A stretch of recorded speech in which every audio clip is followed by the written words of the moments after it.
책 읽어주는 꿀잠 DJ입니다. 잘 지내셨죠? 오랜만에 업로드인 것 같습니다. 많이 기다려주셨을 테니까 바로 이어서 읽어드리도록 할게요.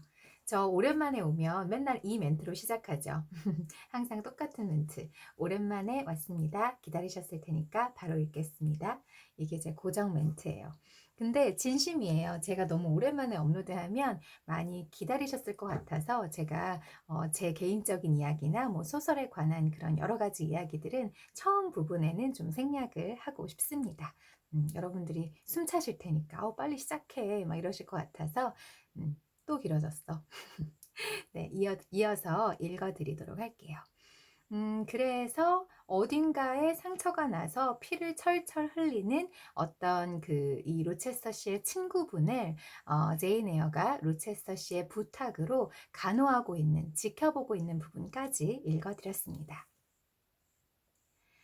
내 주위에 있는 고풍스런 테피스트리에 짙은 그림자가 드리워지고 크고 낡은 침대에 내려진 커튼들이 시커멓게 보이면서 맞은편 장식장 문 위에서 불빛이 괴상하게 일렁거렸다. 장식장 앞부분은 12칸으로 나뉘어져 있어서 액자처럼 칸마다 12제자의 얼굴이 무시무시한 디자인으로 새겨져 있었고 그 위쪽 꼭대기에는 흑단 십자가와 죽어가는 그리스도 상이 솟아 있었다. 촛불이 희미하게 일렁이며 곳곳을 비추자 어떤 때는 턱수염을 기르고 눈썹을 찡그리고 있는 의사 누가가 드러나고 어떤 때는 성 요한의 물결치는 긴 머리카락이 드러났다. 그리고 곧 판자에 새겨진 유다의 악마 같은 얼굴이 생명을 띠더니 대반역자인 사탄이 부하의 탈을 쓰고 나타날 것만 같았다. 이런 것들 사이에서 나는 환자를 지키며 귀를 곤두세웠다. 나는 방 저쪽에 있는 야수인지 악마인지 모르는 존재의 기척에 귀를 기울이고 있었다. 그러나 로체스터 씨가 다녀간 뒤로 그것은 주문에라도 걸린 것 같았다. 그날 밤 나는 오랜 간격을 두고 들려온 3번의 소리만 들었을 뿐이었다.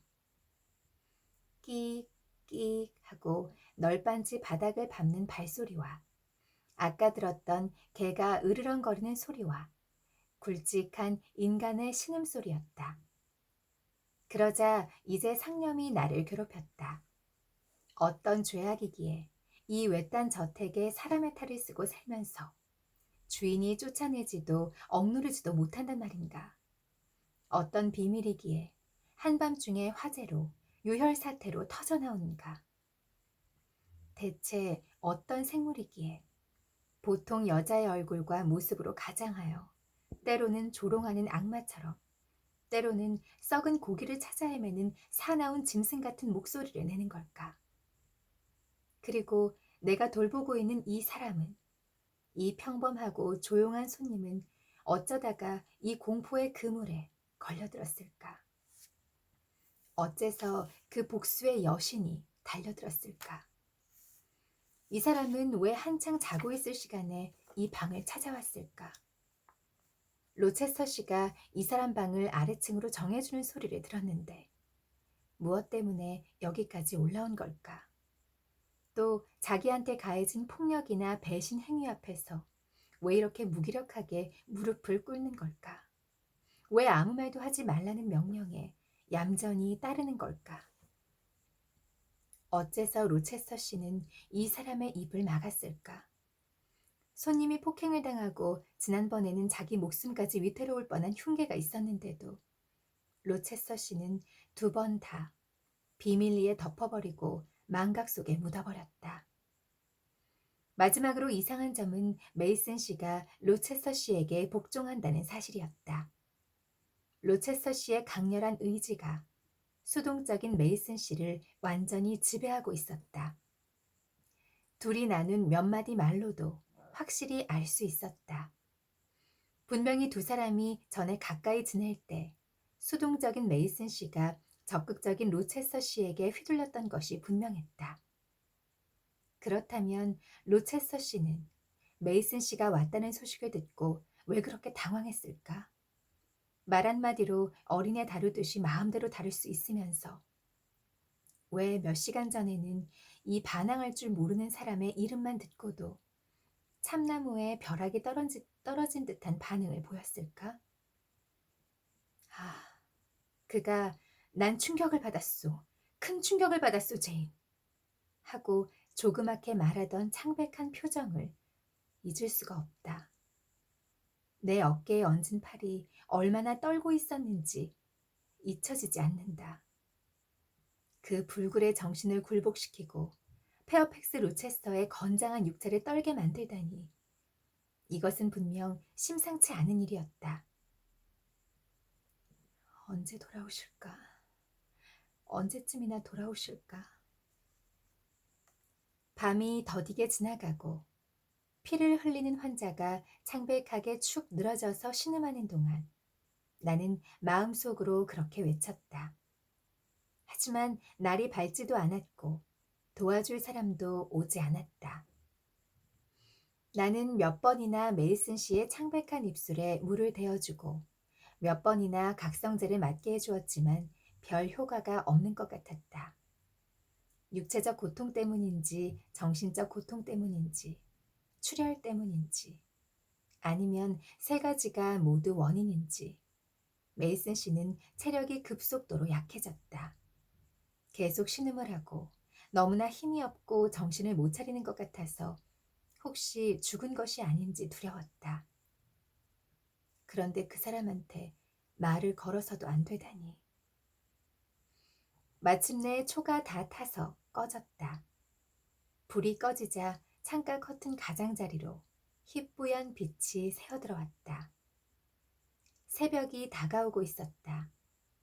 곧 저 아래 멀리 뜰에 있는 계집에서 파일럿이 짖는 소리가 들렸다. 희망이 되살아났다. 그 희망은 헛된 것이 아니었다. 5분쯤 지나자 열쇠가 돌아가고 자물쇠가 열리는 소리가 나자 이제 메이슨 씨를 지켜보는 일도 끝났음을 알았다. 겨우 2시간이었지만 몇 주는 더 지난 것 같았다. 로체스터 씨가 들어오고 의사도 따라 들어왔다. 로체스터 씨가 의사에게 말했다. 자, 가터 선생. 정신 바짝 차리고 하게. 30분의 여유를 줄 테니 상처를 치료하고 붕대를 감고 환자를 아래쪽으로 옮겨가야 해. 움직여도 괜찮습니까?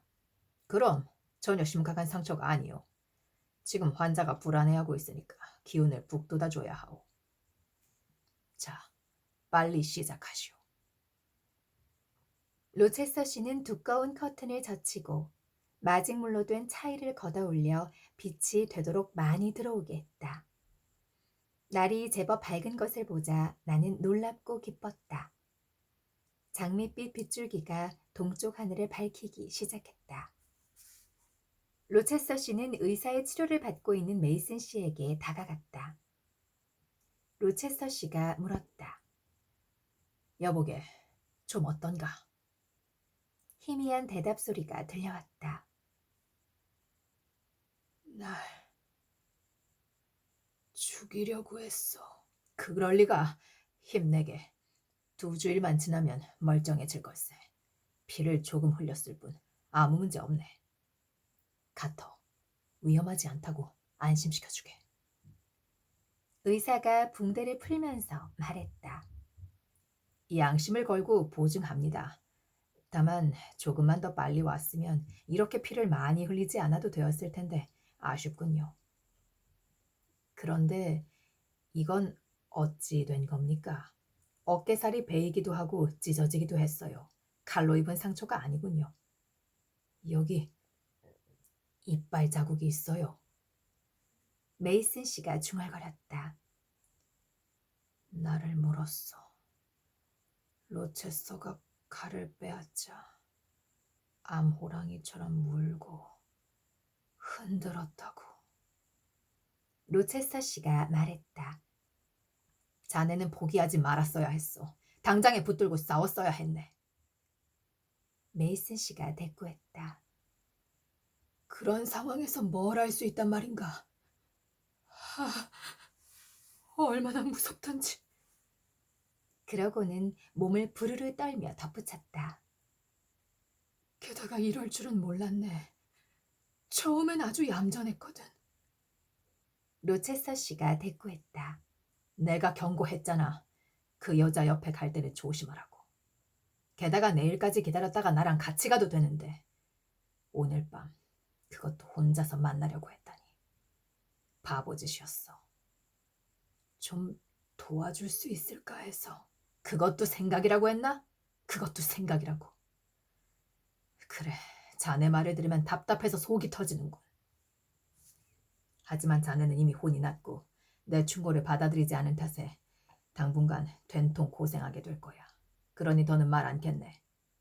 카터, 빨리 하게 빨리. 곧 해가 뜰 텐데 그 전에 이 친구를 내보내야 하네. 금방 됩니다. 어깨 붕대는 다 감았고 팔에 있는 상처를 치료해야겠습니다. 여기도 이빨로 문 것 같군요. 메이슨 씨가 말했다. 피를 빨았어.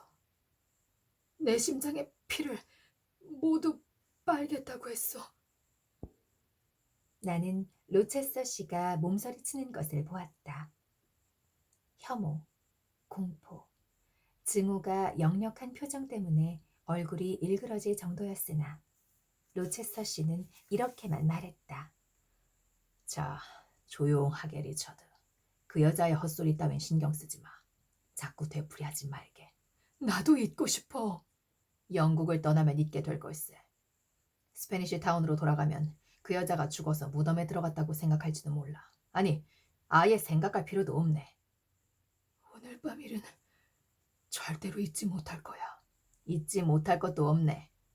기운을 내게. 2시간 전만 해도 완전히 죽었다고 생각했지만 이제는 되살아나서 이야기까지 하고 있지 않나. 자, 치료는 거의 다 끝났네. 금방 옷을 제대로 입혀주겠네. 제인, 이 열쇠를 가지고 곧장 내 침실 탈의실로 가요. 옷장 맨 윗서랍을 열어서 깨끗한 셔츠와 목도리를 꺼내와요. 빨리. 나는 시킨 대로 옷장에서 옷가지를 찾아 돌아왔다. 로체서 씨가 말했다. 이 사람 옷을 입히는 동안 침대 저쪽에 가 있어요. 이 방에서 나가면 안 돼요. 또 부를 일이 있을지 모르니까. 나는 시킨 대로 물러났다. 곧 로체서 씨가 물었다. 아래층에 내려갔을 때 깨어있는 사람은 없었소? 네, 모두 조용했어요. 자네를 몰래 살짝 내보내주겠네. 그게 자네나 저기 있는 가엾은 생물을 위해서나 좋을 걸세. 들키지 않으려고 오랫동안 몹시 애써왔는데 이제 와서 내보일 수는 없네. 카터, 조끼 입히는 거 좀 도와주게. 털망토는 어디다 두었나? 이 빌어먹게 추운 곳에서 그 털망토가 없으면 자넨 단 1km도 못 갈 거야. 못 갈 거야. 자네 방에? 제인, 내 방 바로 옆에 메이슨 씨 방으로 뛰어가서 망토를 가져와요. 나는 다시 뛰어가서 안감과 깃의 모피가 달린 커다란 망토를 들고 왔다. 지칠 줄 모르는 주인이 말했다. 자, 심부름이 또 있어. 다시 한번 내 방에 갔다 와요. 벨벳 슬리퍼를 신는 게 정말 다행이요. 이렇게 중요한 때에 무거운 신발을 신고 쿵쿵거리는 심부름꾼은 안 되지. 내 화장대 가운데 서랍을 열어보면 작은 약병이랑 작은 잔이 있을 테니 가져와요. 빨리. 나는 그 방으로 뛰어가서 약병과 잔을 가져왔다. 됐어. 자, 의사 선생. 주제넘지만 내가 책임지고 환자한테 이 약을 주겠소.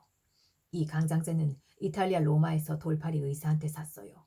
가터 선생이라면 걷어차 주었을 돌팔이죠. 함부로 쓰면 안 되지만 어떨 때는 이를테면 지금 같은 경우에는 효과가 있어. 제인, 물 좀. 로체서 씨가 작은 잔을 내밀자 나는 세면대에 있는 물병에서 물을 따라 반쯤 채워주었다. 됐소. 이제 약을 따라줘요. 나는 약을 따랐다. 로체서 씨는 붉은빛 액체 12방울을 타서 메이슨 씨에게 주었다. 마시게 리처드. 1시간 정도 기운을 차릴 수 있을 거야. 몸에 나쁜 거 아니야? 염증을 일으키지 않을까? 마셔, 어서. 빨리 마시라고. 메이슨 씨는 버텨봐야 소용없을 게 뻔하자 약을 마셨다. 그는 이제 옷을 입고 있었다.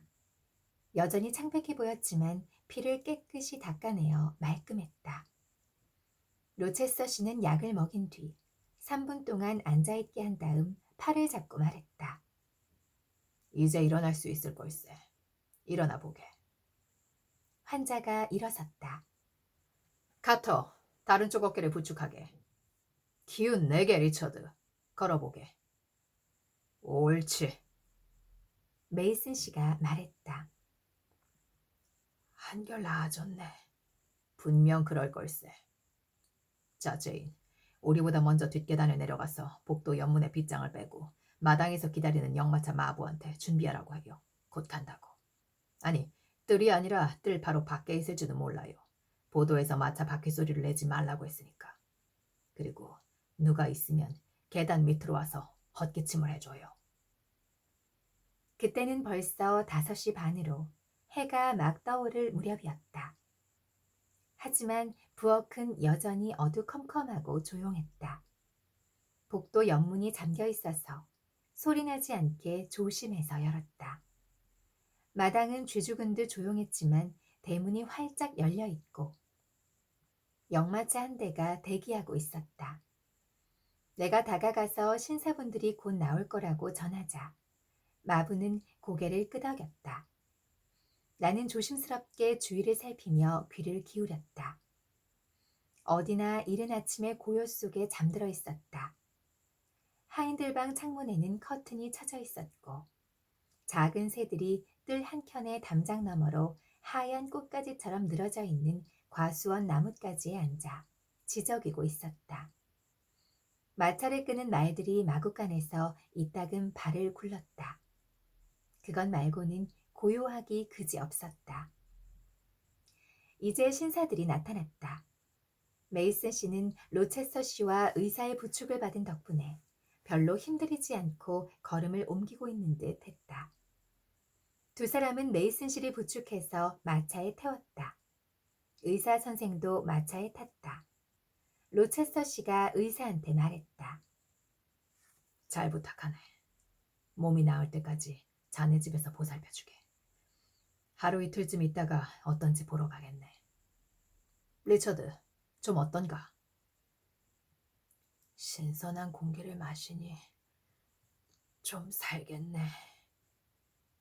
카터, 저 사람 쪽 창문을 열어두게. 바람이 안 부니까. 잘 가게, 리처드. 페어팩스. 왜 그러나? 잘 보살펴주게. 되도록 상냥하게 대해줘. 되도록. 메이슨 씨는 말을 멈추고 울음을 터뜨렸다. 최선을 다하겠네. 지금까지도 그랬고 앞으로도 그럴 걸세. 로체서 씨가 대답했다. 문을 닫아주자 마차가 떠났다. 언젠가는 이 모든 것이 끝나버리기를. 로체서 씨는 이렇게 덧붙이고 묵직한 뜰문을 닫고 빗장을 걸었다. 그러고 나서 멍하니 과수원 담장 문 쪽으로 느릿느릿 걸어갔다. 나는 할 일이 다 끝났다고 생각하고 집 안으로 들어가려 했다. 하지만 다시금 제인하고 부르는 소리가 났다. 로체서 씨가 문을 열고 나를 기다리고 있었다. 잠시 신선한 바람 좀 쐬러 갑시다. 집은 지하 감옥이나 다름없으니까. 그렇지 않소? 저한테는 아주 훌륭한 저택이에요. 당신은 경험이 없어서 뭐에 홀린 눈으로 저 집을 보고 있는 거요. 금박은 실제로는 진흙이고 비단 커튼들은 거미줄이고 대리석은 더러운 석판이며 반들반들 윤이 나는 나무는 쓰다 담은 나무 토막과 거칠 뒤 거친 나무 껍질에 지나지 않소. 하지만 여기 있는 곳은 모든 것이 진실하고 달콤하고 순수하지. 여기서 로체스터 씨가 여기 있는 것은 이라면서 우리가 들어설 울창한 곳을 가리켰다라고 지문이 적혀 있습니다. 어, 그 굉장히 절제하면서 살아야 했었던 예전 기숙학교에서의 삶을 떠올려 본다면 혹은 로체스터 씨가 있기 때문일 수도 있고요. 제인 에어에게 이곳의 그 페어팩스 저택은 굉장히 아름답고 멋있는 곳인 거죠. 그런데 그곳으로 들어가기 싫어하는 로체스터 씨의 입장에서는 그곳이 너무나 감옥 같은 답답한 숨 쉴 공간이 없는 곳인 거죠. 그래서 제인 에어랑 저 바깥에 있는 울창한 숲을 거닐면서 그곳에서 좀 숨을 들이키고 싶은, 좀 편안한 숨을 쉬고 호흡하고 숨을 좀 가라앉히고 가고 싶은 그런 마음이 드셨던 것 같아요. 로체스터 씨는 회양목 가로수가 있는 산책길로 들어섰다. 길 한쪽에는 사과나무, 배나무, 벚나무가 자라고 또 한쪽에는 온갖 낯익은 꽃들과 비단yan 꽃무, 아메리카 페레기꽃, 행초, 펜지 따위가 개사철쑥, 들장미, 여러 가지 향기로운 풀과 어우러져 꽃밭을 이루고 있었다. 풀과 나무들은 더없이 싱그러웠다. 해가 막 동쪽 하늘로 떠올라 이슬을 머금은 과수원 나무들과 그 아래 한적한 오솔길을 비추었다. 제인, 꽃 한 송이 줄까? 로체스터 씨는 장미덤불에서 가장 먼저 핀 장미를 꺾어서 나에게 주었다. 고맙습니다. 오늘 같은 해돋이가 좋지 않소? 더운 한낮이 되면 사라져버릴 저 높고 가벼운 구름이 떠있는 하늘. 이 평온하고 온화한 공기 말이오. 저도 무척 좋아해요. 참 이상한 밤이었지. 네, 그래서 얼굴빛이 안 좋아. 메이슨이랑 단둘이 남았을 때 무섭지 않았소? 안쪽 방에서 누군가 뛰쳐나올까봐 겁났어요. 그 방은 문을 잠가놓고 갔소. 열쇠는 주머니에 넣고 갔지. 새끼양을, 귀여워하는 새끼양을 아무 대책도 없이 그렇게 늑대굴 앞에 남겨두고 가는 그런 조심성 없는 양치기는 아니지. 당신은 안전했소. 그레이스 풀은 여기서 계속 사나요? 아, 그럼 그 여자일로 골치 썩일 필요 없소. 그 생각은 머릿속에서 지워버려요. 그래도 그레이스 풀이 있는 한 당신의 목숨도 위험할 것 같아요. 전혀 걱정할 것 없소. 내 몸은 내가 알아서 하겠소. 어젯밤 걱정하셨던 위험은 다 사라졌나요? 메이슨이 영국을 떠날 때까지는 장담할 수 없어. 그 뒤에라도 모르지. 제인, 나한테는 산다는 것이 언제 폭발할지 모르는 화산 분화구에 서 있는 것과 같소. 그렇지만 메이슨 씨는 고분고분한 사람 같던데요. 당신이 하라는 대로 하잖아요. 당신한테 반항하거나 일부러 해를 끼치지는 못할 거예요. 아, 그렇소. 메이슨 씨는 내 말을 거역하지 못할 거요. 일부러 해를 끼치지도 못할 테고. 하지만 메이슨이 뜻하지 않게 무심코 짓거린 말 한마디 때문에 나는 한순간의 생명까지는 아니더라도 행복을 영원히 빼앗길지도 모른다오. 그분에게 조심하시라고 일러주세요. 당신이 두려워하는 것이 무엇인지, 그 위험을 어떻게 피할 수 있는지 그분에게 가르쳐 주세요. 로체스터 씨는 비웃듯이 소리내어 웃고는 덥석 내 손을 잡았다가 탁 놓아버렸다. 이 바보 아가씨야. 그렇게 할 수 있다면 도대체 내가 무엇 때문에 위험하겠소? 그까짓 위험 따위야 금방 없애버리고 말지. 내가 메이슨을 알고 지낸 뒤로 이렇게 해라고 하면 바로 그렇게 따랐어. 하지만 이 경우에는 명령을 내릴 수가 없소. 나한테 해를 끼치지 않게 조심하게 라고 말할 수가 없다고. 메이슨이 나한테 해를 끼칠 수 있다는 사실을 절대로 알려서는 안 되기 때문이요. 이제 어리둥절한 표정을 짓는데 그럼 더 헷갈리는 질문을 해보지. 당신은 나의 사랑스러운 친구이지 않소? 저는 기꺼이 당신을 도와주고 싶고 옳은 일이라면 뭐든지 당신 말에 따를 거예요. 바로 그거요. 당신은 그럴 거요. 당신이 당신답게 말했듯이 옳은 일이라면 뭐든지 나를 도와주고 기쁘게 해줄 것이요. 당신이 나를 위해 또는 나와 함께 일할 때 당신의 걸음걸이와 태도, 눈과 얼굴에는 순수한 만족감이 엿보였소. 당신 생각이 옳지 않은 일이었다면 가벼운 발걸음으로 뛰어다니고 재빠르게 일을 처리하지는 않았을 테고 눈빛이 생기에 차 있고 얼굴빛도 활기차지 못했을 거요. 옳지 않은 일을 시킨다면 내 친구는 창백한 얼굴로 조용히 나를 돌아보며 안 돼요. 그럴 순 없어요. 옳지 않은 일은 할 수가 없어요. 라고 말하고는 붙박이 별처럼 꼼짝도 하지 않을 거요. 당신은 나를 뜻대로 할 수 있고 나에게 상처를 줄 수도 있어. 당신은 충실하고 친절한 친구이지만 나를 느닷없이 찌를 수 있도록 굳이 내 약점을 가르쳐 줄 것까지야 없겠지.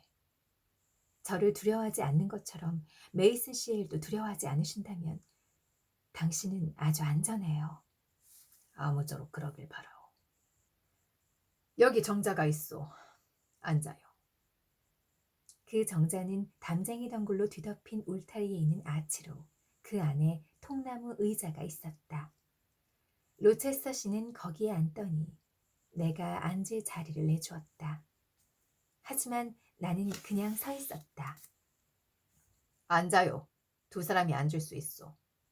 망설이지 않고 내 옆에 앉을 거지요. 그러는 게 잘못된 일이오, 제인? 나는 대답 대신 의자에 앉았다. 거절하는 것은 어리석은 짓인 것 같았다. 그럼 내 귀여운 친구요. 태양이 이슬을 마시고 이 오래된 정원에서 꽃들이 모두 깨어나 꽃봉오리를 활짝 열고 새가 가시나무 숲에서 새끼들에게 줄 아침을 물어오고 일찍 일어난 벌이 처음으로 일을 나가는 동안 당신한테 어떤 사람 이야기를 하나 하겠소.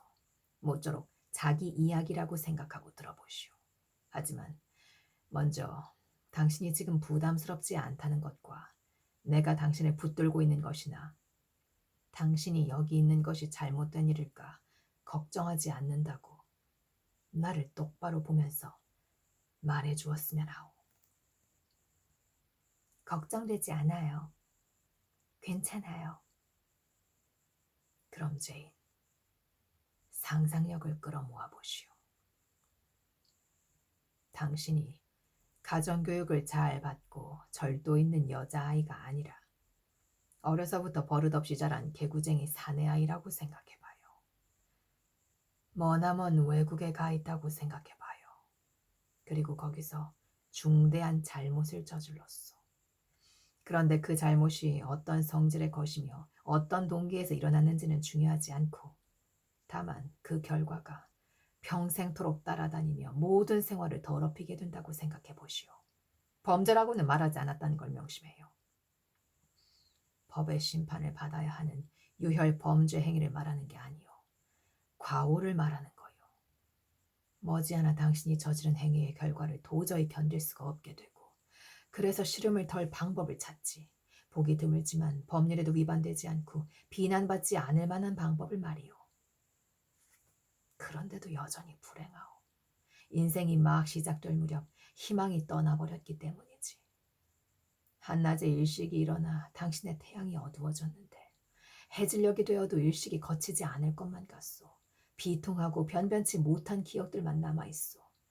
다른 나라를 떠돌며 안식을 구하고 지성을 무디게 하고 감정을 황폐하게 만드는 냉혹하고 관능적인 쾌락 속에서 행복을 구하며 여기저기 떠돌게 되지.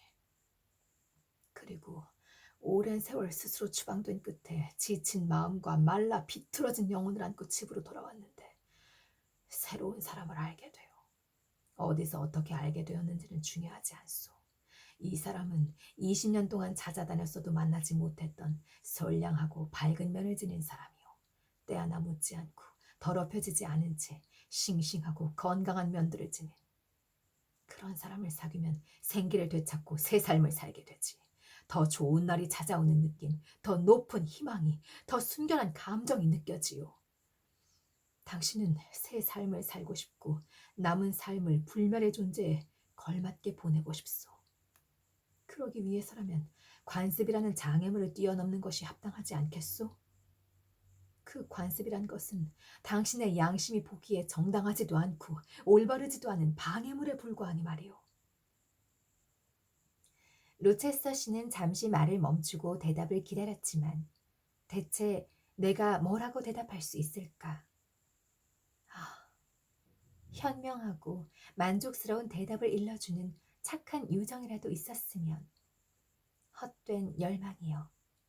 서풍이 주위의 담쟁이 덩굴 속에서 속삭이고 있었지만 상냥한 공기의 요정이 자신의 숨결을 빌려 말을 전해주지도 않았다. 새가 나무 꼭대기에서 노래를 부르고 있었지만 아무리 아름다운 노랫소리라도 알아들을 수 없었다. 제 생각에는 이게 굉장히 메타포, 비유를 가지고 있는 것 같아요. 새가 아무리 아름다운 노랫소리를 내고 있었지만, 노래를 부르고 있었지만 나는 그 소리를 알아들을 수 없었다. 사실 제인 에어는 이 로체스터 씨를 굉장히 사모하고 있고 그 마음을 끊으려 했지만, 멈추려 했지만 그 로체스터 씨를 향한 애정이 절대 멈춰질 수가 없는 지금 그런 사랑에 빠진 상태입니다. 그러니 이 해질녘, 아름다운 그 해질 무렵에, 해가 뜨고 있었구나. 죄송해요.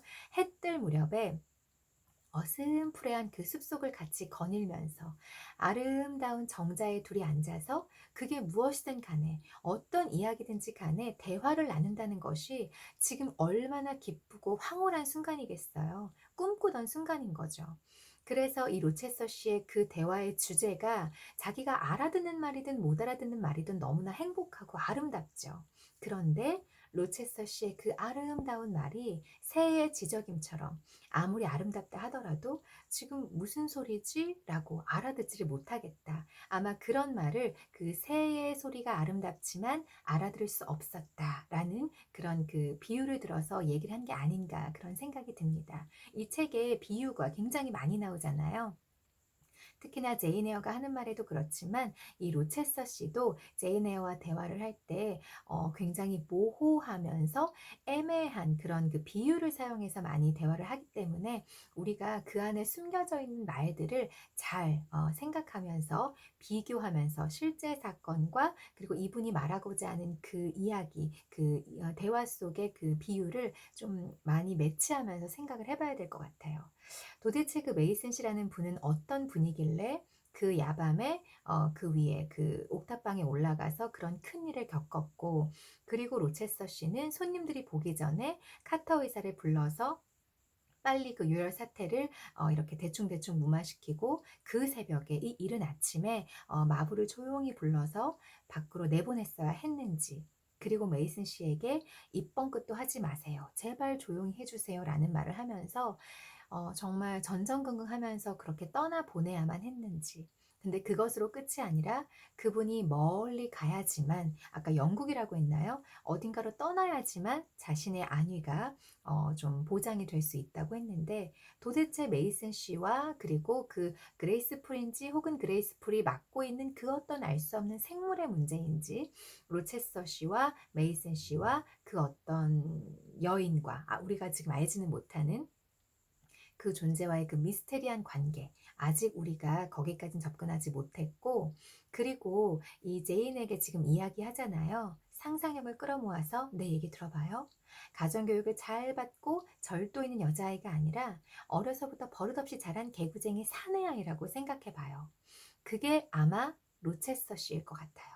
그리고 여기서 말하는 그 과오라는 거, 그 과오가 뭔지 나오지 않았지만 로체스터 씨가 과거에 저지른 그 어떤 너무나 후회가 되는, 돌이키고 싶지만 돌이킬 수 없는 그 과오 때문에 지금까지도 내가 고통을 받고 있다. 그래서 지금 이 긴 대화에 나왔듯이 거기서 내가 벗어나고 싶어서, 도저히 벗어날 수 없는데 벗어나고 싶어서 씨름을 덜고자 법률에는 위반되지 않는 선에서 계속해서 이런저런 다른 쾌락들을 찾아서 살았는데, 내가 그러다가 떠돌다가 집으로 돌아왔는데 내가 어느 곳에서도 보지 못했던 선량하고 아름답고 싱싱하고 밝은 면을 가진 그런 사람을 내가 만나서 내가 예전에 잊고 지냈던 순결한 감정을 내가 느끼게 되었다.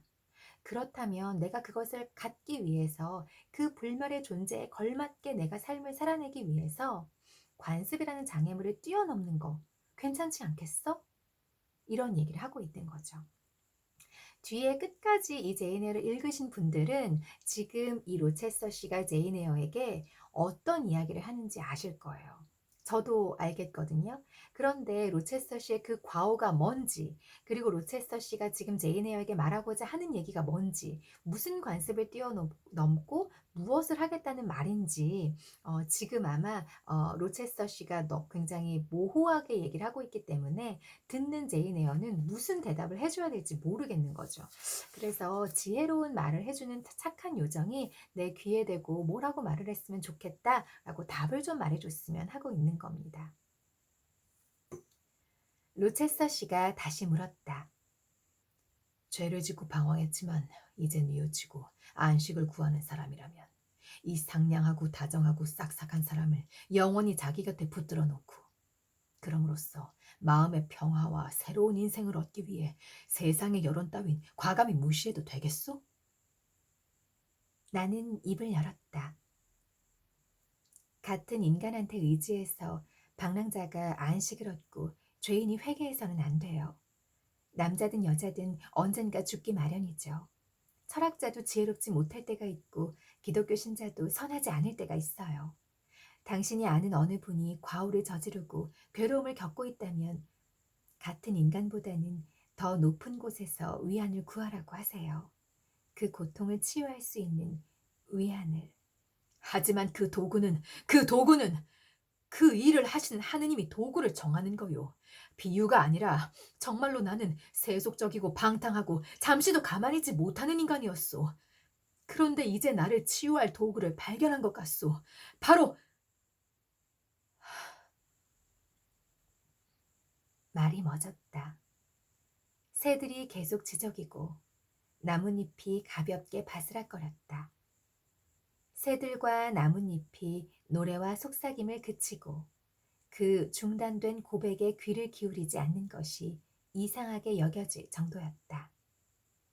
하지만 새들이나 나뭇잎들이 귀를 기울였다 해도 오랫동안 기다려야 했을 것이다. 침묵이 한참 동안이나 이어졌던 것이다. 마침내 나는 고개를 들어 선뜻 말을 잇지 않는 사람을 바라보았다. 그가 나를 간절한 눈으로 바라보고 있었다. 귀여운 친구. 로체스터 씨는 한순간에 돌변한 말투로 입을 열었다. 표정도 싹 변해 있었다. 그 부드러움과 진지함은 씻은 듯이 사라지고 험상궂고 냉소적인 표정이 떠올라 있었다. 내 마음이 임그럼 양한테 기울어져 있다는 걸 알아차렸을 거요. 임그럼 양은 결혼하면 나를 완전히 새 사람으로 바꾸어 놓을 것 같지 않소? 로체스터 씨는 자리에서 벌떡 일어나 산책길 저쪽 끝으로 가더니 콧노래를 흥얼거리며 다시 돌아왔다. 그러고는 내 앞에서 걸음을 멈추고 말했다. 제인, 잠을 못 자서 얼굴이 해쓱하오. 잠도 제대로 못 자게 했다고 나를 욕하고 있는 건 아니오? 욕한다고요? 아니에요. 그 말이 진심이라는 증거로 악수를 해주시오. 손이 얼음장 같군. 어젯밤 그 수수께끼의 방문 앞에서 손을 잡았을 때는 따뜻했는데. 제인, 언제 또다시 나랑 밤을 새워주겠소? 필요할 때면 언제든지 괜찮아요. 이를테면 내 결혼식 전날 밤은 어떨까? 아마 나는 잠을 이룰 수 없겠지. 내 곁에서 밤늦게까지 말벗이 되어주겠다고 약속할 수 있어? 당신한테 내가 사랑하는 사람의 이야기를 들려줄 거요. 당신은 그 사람을 보았고 또 아니까. 알겠어요. 참 특출난 사람이지 않소? 네, 그렇죠. 크고 건장한 사람이요. 진짜 크지. 몸집이 크고 갈색 피부에 풍만하고 머리카락은 마치 카르타고의 여인들 같지. 이런, 저기 덴트 대령과 린이 마구간에 나와 있군. 관목숲을 지나 저 문으로 해서 집으로 들어가시오. 나는 한쪽 길로, 로체스터 씨는 다른 쪽 길로 갔다. 혼자 걷고 있는데 뜰에서 로체스터 씨가 쾌활하게 이야기하는 소리가 들렸다. 메이슨 씨는 오늘 아침 떠났소이다. 해 뜨기 전에 말이오. 4시에 일어나서 배웅을 했다오.